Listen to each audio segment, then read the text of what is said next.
Welcome back to The Jump. Well, so far we've gotten 3 games out of Paul George, 9 games out of Kawhi and the Fingers. Still waiting for our first Clipper game with both of them on the court together. Possible it could come tonight. We are still waiting for an update from Kawhi and whether he will be back after that knee injury. He was doing some shooting this morning at shoot-around, but no sense about whether he's actually going to play. When we do finally see them back, what do you think it's going to be like to have them together? If it's tonight. Could be tonight. Could be tonight. Well, if you heard me when I first came on this show this year, I was going to say.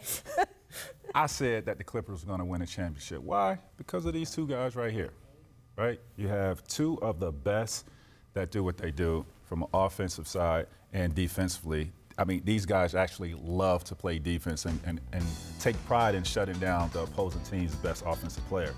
So now, with Kawhi's offense catching up to his defense, and Paul George, I mean, just coming off an explosive season last year, along with what they already have with the Clippers, I mean, I expect them to dominate. And I said defensively is where they're going to hang their hat on when they don't have great offensive nights.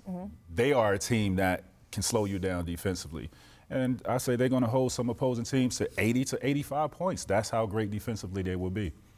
I also picked the Clippers to win the championship, so, you know, I obviously think they're going to be awesome. Right? I think they have a chance to be the best defensive team in the league when they have Beverly, PG, Kawhi all out there switching, getting in passing lanes and doing all that. Offensively, it may not look pretty. Like Kawhi's it's not pretty to watch Kawhi, but he's brutally efficient. PG's, like T-Mac just said, is coming off an MVP level season. You can't have enough big wings who shoot threes, defend well, and can create off the dribble, and they have 2 of the 3 best in the whole league, 2 of the 4 best in the whole league. So, well, the fit to me just is so good. The fit is good from an X&O basketball perspective, but it's also just good in terms of sort of the way these guys both approach basketball, mentally, the ego factor sort of with the 2 of them. I don't see being in conflict the way we've seen sometimes when guys get together as free agents or through trade. And the luxury you have is, yes, when they are on the court together, and again, cross fingers for tonight, I just think it's going to be exceptional, the room they're going to give each other to work.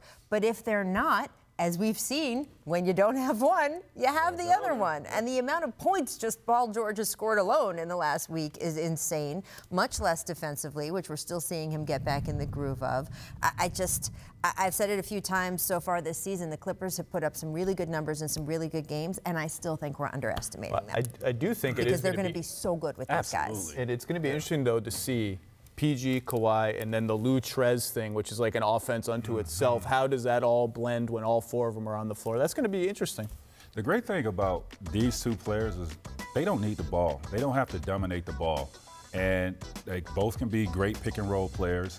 I think with, you know, PG, when he's on the ball and you have Kawhi spotted up, I mean, you're creating so many mismatches out on the basketball court when you have these 2 guys. And then you got Lou Will coming off the bench, who's a great one-on-one player.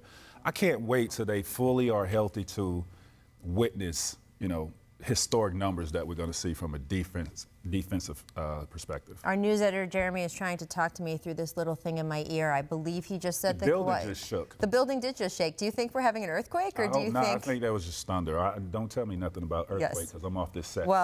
Well, here we go. So that earthquake was possibly a Woj bomb, because what he was trying to tell me in my ear was that Adrian Wojnarowski reported that Kawhi is expected to play tonight. That's what I'm talking about. That's what it was. Look, boom, boom, boom. Ohm Youngmisuk also reporting that. And Ohm had a great story on the app today about these 2 guys playing together and just sort of how far back their bond goes. So the idea that we are going to get to see that tonight is so cool. And it will be interesting against the Celtics team that is top 6 defensively. All right, now we got a game. Now we got a game. It's going to be good stuff. Thanks for watching ESPN on YouTube. For highlights and analysis, check out the ESPN app. And for live streaming and premium content, check out ESPN+.